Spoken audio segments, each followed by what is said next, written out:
Assalamualaikum Bapak Ibu. Kali ini saya mengikuti pelatihan deteksi dini 1 tentang analisa faktor konflik. Baik, setelah menyimak 3.1 tentang Kementerian Agama dan Konflik, selanjutnya mulai mengerjakan soal. Nomor 1. Berdasarkan PP nomor 2 tahun 2015, pencegahan konflik dapat dilakukan melalui kegiatan apa saja? C. Penguatan kerukunan umat beragama. Nomor 2. Penghentian konflik dapat dilakukan melalui kecuali B. Penguatan dan pemanfaatan fungsi intelijen sesuai dengan ketentuan peraturan perundang-undangan. 3. Berdasarkan PP nomor 2 tahun 2015, pencegahan konflik dapat dilakukan melalui kecuali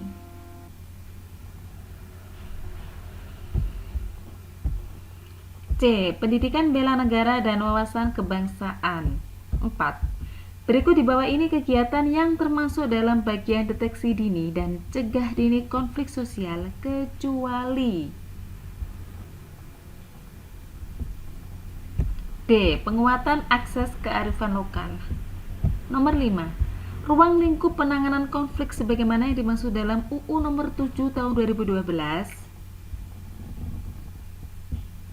A. Pencegahan konflik, penghentian konflik, dan pemulihan pasca konflik.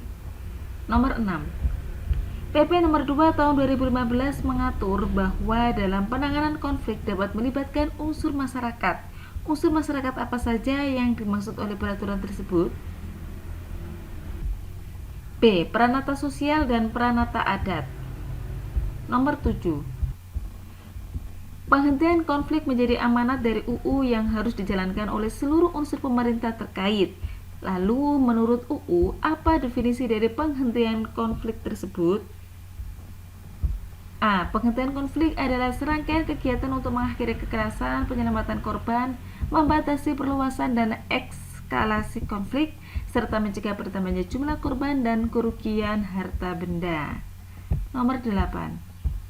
Berdasarkan UU nomor 7 tahun 2012, unsur pemerintah yang menjadi bagian dari satuan tugas penyelesaian konflik terdiri atas B.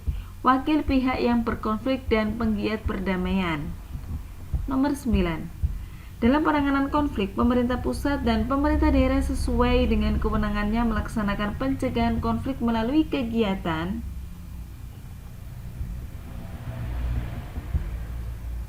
C. Penguatan kerukunan umat beragama.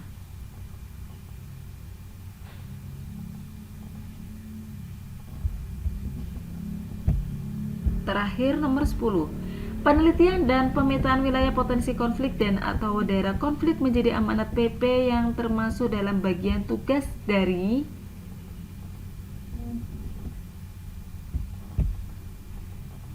A. Pencegahan konflik. Baik, 10 soal selesai sudah. Selesai ujian.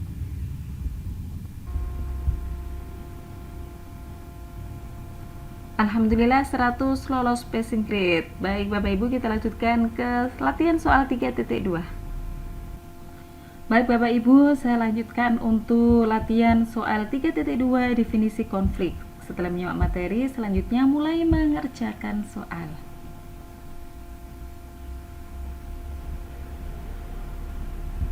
Nomor 1.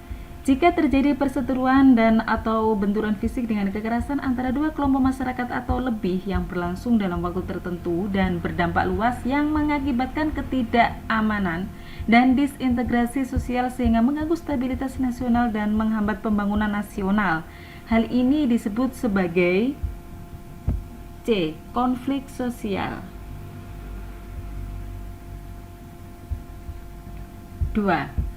Konflik merupakan bagian dari interaksi sosial yang bersifat A. Disosiatif. 3. Cermati dan telusuri contoh kasus di bawah ini. Kasus konflik yang terjadi di Poso atau dikenal dengan konflik Poso merupakan serangkaian konflik yang terjadi pada tahun 1998 hingga 2001. Berdasarkan kasus di atas, konflik di Poso tergolong atau disebut sebagai konflik D. Konflik sosial. 4.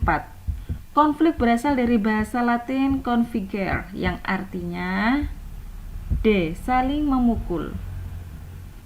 Nomor 5. Cermati pernyataan di bawah ini.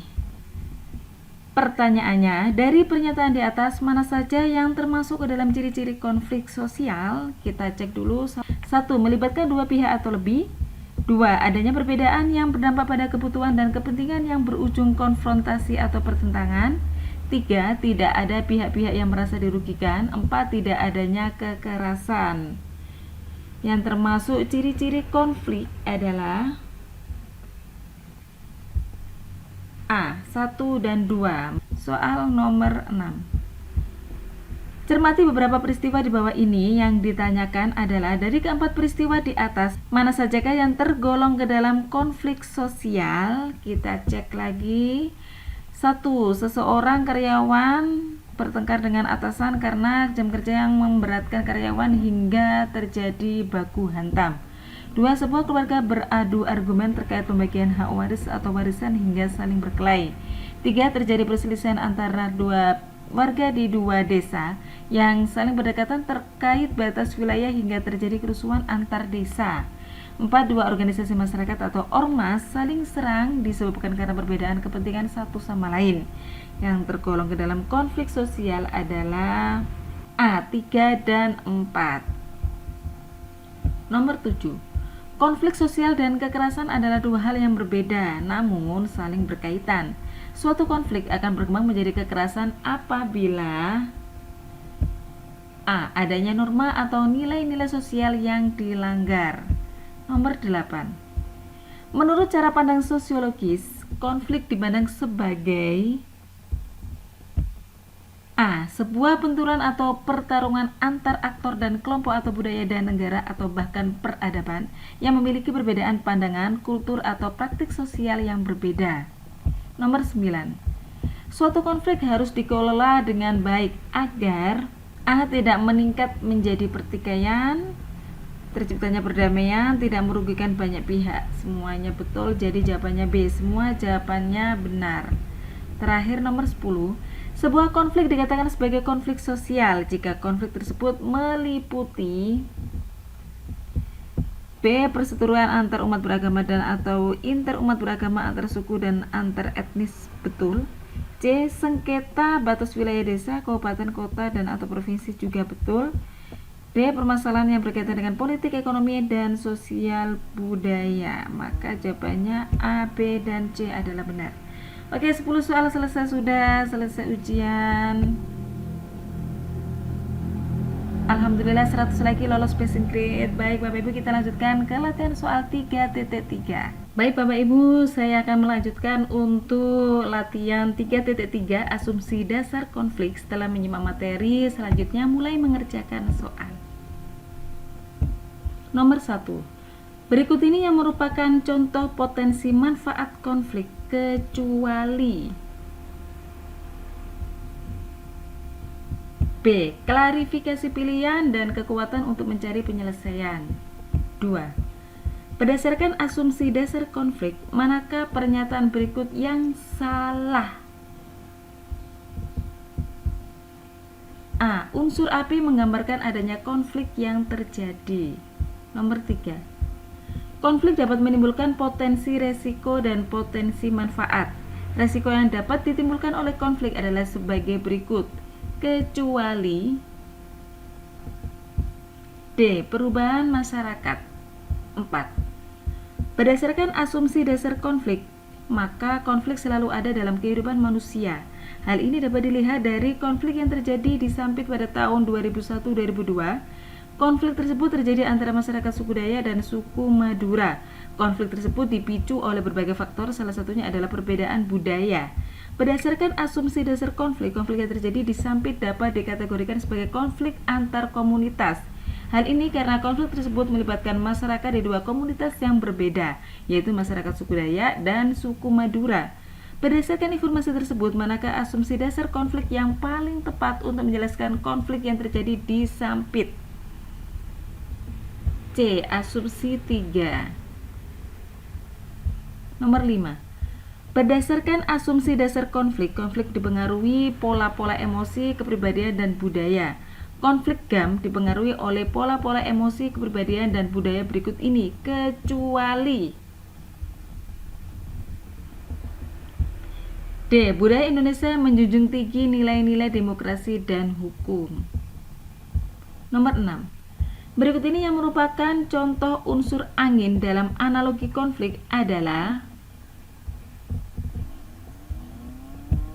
kondisi sosial politik yang tidak stabil. Nomor 7. Asumsi dasar konflik yang menyatakan bahwa konflik selalu mempunyai dua sisi, yaitu potensi risiko dan potensi manfaat. Dapat dianalogikan dengan fenomena apa? C. Mata uang. 8. Berdasarkan asumsi dasar konflik dipengaruhi pola-pola emosi, kepribadian, dan budaya. Konflik GAM dipengaruhi oleh pola-pola emosi, kepribadian, dan budaya berikut ini, kecuali nomor 8 ini sama dengan nomor 5. Jadi jawabannya sama, B. Dipengaruhi oleh kecuali budaya Indonesia yang menjunjung tinggi nilai-nilai demokrasi dan hukum. 9. Sama juga dengan nomor 8 tadi. Berdasarkan asumsi dasar konflik dipengaruhi pola-pola emosi, kepribadian, dan budaya. Konflik GAM dipengaruhi oleh pola-pola emosi, kepribadian, dan budaya berikut ini, kecuali B. Budaya Indonesia yang menjunjung tinggi nilai-nilai demokrasi dan hukum. Soal terakhir nomor 10. Berdasarkan asumsi dasar konflik, manakah pernyataan berikut yang benar? A. Konflik selalu terjadi dalam kehidupan manusia. Baik, 10 soal selesai sudah. Alhamdulillah 100 lolos passing grade. Baik Bapak Ibu, kita lanjutkan untuk latihan 3.4. Baik Bapak Ibu, saya melanjutkan untuk latihan 3.4 tentang sumber konflik. Selanjutnya, setelah menyimak materi, mulai mengerjakan soal. Nomor 1. Pemerintah setempat telah melakukan berbagai upaya untuk meredam konflik di Tanjung Balai, namun upaya tersebut belum membuahkan hasil. Hal ini disebabkan oleh A. Konflik struktural yang sudah mengakar. 2. Di bawah ini adalah contoh konflik yang disebabkan oleh faktor struktural, kecuali D. Konflik antara kelompok agama yang berbeda karena perbedaan keyakinan. 3. Konflik sosial dapat terjadi karena beberapa faktor. Faktor manakah yang paling sulit untuk diselesaikan?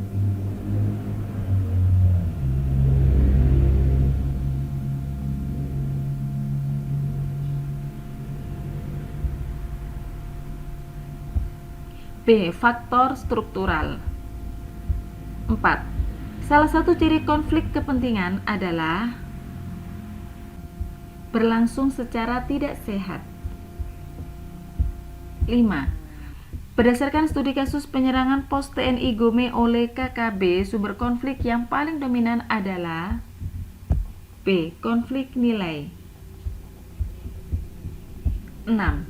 Berikut ini adalah contoh konflik data, kecuali C. Konflik antara dua kelompok yang berbeda pandangan tentang cara penyelesaian suatu masalah. 7. Berdasarkan asumsi dasar konflik yang terjadi ketika orang kekurangan informasi yang dibutuhkan untuk mengambil keputusan yang tepat atau mendapat informasi yang salah, tidak sepakat mengenai apa saja data yang relevan, menerjemahkan informasi dengan cara yang berbeda, atau memakai tata cara pengkajian yang berbeda disebut dengan konflik. C. Data. 8. Pada awal tahun 1999 terjadi peristiwa pembunuhan seorang pemuda Dayak oleh seorang pemuda Madura. Peristiwa tersebut merupakan salah satu pemicu terjadinya konflik Sambas. Peristiwa tersebut termasuk dalam sumber konflik jenis apa? A. Konflik hubungan psikologis. 9. Berdasarkan studi kasus MIT Poso, konflik yang terjadi dapat dikategorikan sebagai konflik nilai karena adanya perbedaan nilai dan norma antara kelompok mayoritas dan minoritas. Perbedaan nilai dan norma tersebut dapat dilihat dari pernyataan berikut, kecuali kelompok mayoritas memiliki nilai dan norma yang lebih modern, sedangkan kelompok minoritas memiliki nilai dan norma yang lebih tradisional. 10. Terakhir, berdasarkan asumsi dasar konflik yang terjadi karena adanya ketimpangan dalam mendapatkan akses dan kontrol terhadap sumber daya disebut dengan konflik. B. Struktural. Baik, 10 soal selesai, yakin. Alhamdulillah lolos passing grade. Baik Bapak Ibu, kita lanjutkan ke latihan soal 3.5. Baik Bapak Ibu, saya melanjutkan untuk latihan 3.5 tentang wujud konflik. Selanjutnya mulai mengerjakan. Nomor 1. Berikut ini adalah contoh dari wujud konflik tertutup kecuali C. Seorang karyawan yang merasa tidak puas dengan gajinya tetapi tidak berani mengungkapkannya kepada atasan. 2. Berikut ini merupakan faktor-faktor yang dapat menyebabkan konflik terbuka antara pemerintah dan FPI kecuali B. Pengaruh dari kelompok-kelompok radikal. 3. Berikut ini merupakan ciri-ciri dari wujud konflik terbuka kecuali D. Proses negosiasi dan penyelesaian masalahnya belum berkembang. 4. Dalam upaya pencegahan konflik, penyuluh sosial perlu melakukan intervensi pada tahap wujud konflik. B. Tertutup. 5. Berikut ini adalah ciri-ciri konflik terbuka kecuali, tidak ada jawabannya, selanjutnya aja. Berikut ini adalah beberapa faktor yang dapat menyebabkan konflik mencuat atau emerging kecuali C. Konflik yang sudah berlangsung lama. 7. Berikut ini adalah contoh dari wujud konflik mencuat kecuali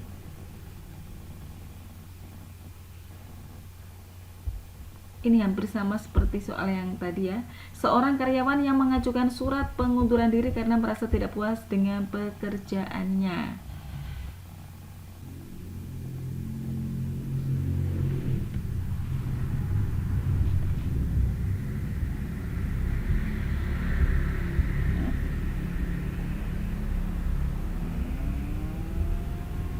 Berikut ini adalah contoh dari wujud konflik mencuat kecuali B. Seorang karyawan yang mengajukan surat pengunduran diri karena merasa tidak puas dengan pekerjaannya. 8. Berikut ini merupakan contoh wujud konflik terbuka kecuali C. Konflik antar agama.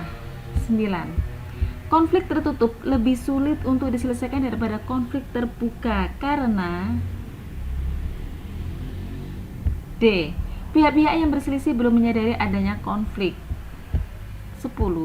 Salah satu faktor yang menyebabkan konflik dua pria di Bogor rusak gereja dalam kepengurusan gereja tersebut mencuat ke permukaan adalah B. Ketidakpuasan sebagian anggota jemaat terhadap kepengurusan gereja. Baik, sebelum kita selesai, kita cek dulu.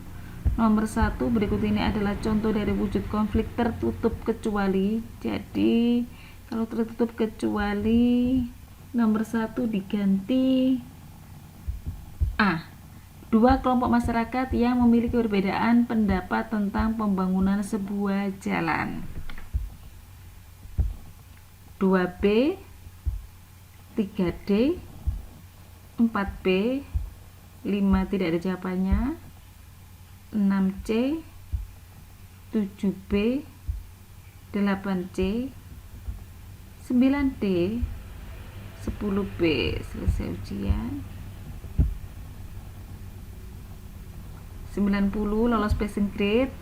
Harusnya 100, tadi nomor 5 tidak ada jawabannya ya. Baik, kita lanjutkan ke latihan soal terakhir 3.6. Baik Bapak Ibu, saya melanjutkan untuk latihan 3.6, latihan terakhir kategori konflik pada pelatihan deteksi dini 1. Oke, selanjutnya langsung mulai mengerjakan soal terakhir ini. Nomor 1. Berdasarkan konflik rasisme terhadap masyarakat Papua yang terjadi di Surabaya pada tahun 2019 dapat dikategorikan sebagai konflik berdasarkan isu, yaitu D. Konflik etnis. 2. Perhatikan pernyataan berikut. Yang ditanyakan adalah pernyataan di atas yang termasuk kategori konflik vertikal. Konflik vertikal adalah, kita lihat dulu, satu, konflik antara suku Dayak dan suku Madura di Kalimantan, kurang tepat. 2. Konflik antara kelompok separatis Papua dan pemerintah Indonesia, betul. 3. Konflik antara buruh dan perusahaan, kurang tepat. Jadi jawabannya adalah D, nomor 2. 3. Perhatikan pernyataan berikut. Yang ditanyakan adalah berdasarkan pernyataan tersebut manakah yang termasuk kategori konflik berdasarkan pihak yang berkonflik. Pernyataannya yaitu konflik yang terjadi antara dua atau lebih kelompok masyarakat yang memiliki perbedaan agama, etnis, atau ras. Konflik yang terjadi antara pemerintah dengan masyarakatnya. Jadi yang termasuk kategori berdasarkan pihak yang berkonflik adalah D. Konflik horizontal. 4. Berdasarkan isu dan pihak yang berkonflik, penembakan di Mabes Polri dapat dikategorikan sebagai konflik D. Konflik etnis horizontal. 5. Berdasarkan berita di link tersebut, konflik yang terjadi antara FPI dan pemerintah SBY dapat dikategorikan sebagai konflik berdasarkan pihak yang berkonflik sebagai berikut. A. Konflik vertikal. Nomor 6. Berdasarkan studi kasus konflik Sambas di Kalimantan Barat, konflik tersebut dapat digolongkan ke dalam kategori konflik yang sangat sulit diselesaikan karena hal-hal berikut. B. Konflik tersebut melibatkan pihak-pihak yang memiliki kepentingan yang sangat berbeda, betul. C. Konflik tersebut melibatkan unsur-unsur SARA, betul. D. Konflik tersebut telah berlangsung lama dan tidak kunjung terselesaikan. Jadi jawaban semua benar A. 7. Berikut ini adalah contoh konflik yang dikategorikan sebagai konflik sumber daya alam kecuali D. Konflik antara buruh dan pengusaha. 8. Perhatikan pernyataan berikut. Konflik yang terjadi karena persaingan dalam memperebutkan sumber daya alam seperti tanah, air, atau hutan. Konflik yang terjadi karena perbedaan keyakinan atau kepercayaan. Berdasarkan pernyataan tersebut, manakah yang termasuk kategori konflik berdasarkan isu? Kecuali B. Konflik sumber daya alam. 9. Pada sebuah daerah di Indonesia terjadi konflik antara kelompok masyarakat yang mendukung pemerintah dengan kelompok masyarakat yang menentang pemerintah. Konflik tersebut disebabkan oleh perbedaan pandangan politik. Berdasarkan isu yang menjadi penyebabnya, konflik tersebut dapat dikategorikan sebagai konflik A. Ideologi. Soal terakhir nomor 10. Berdasarkan studi kasus antara Wahabi dan NU, kategori konflik berdasarkan isu dari konflik tersebut adalah C. Konflik agama. Oke, kita cek dulu. 1D, 2D, 3D, 4D, 5A, 6A, 7D, 8B, 9A, 10C. Oke, selesai ujian.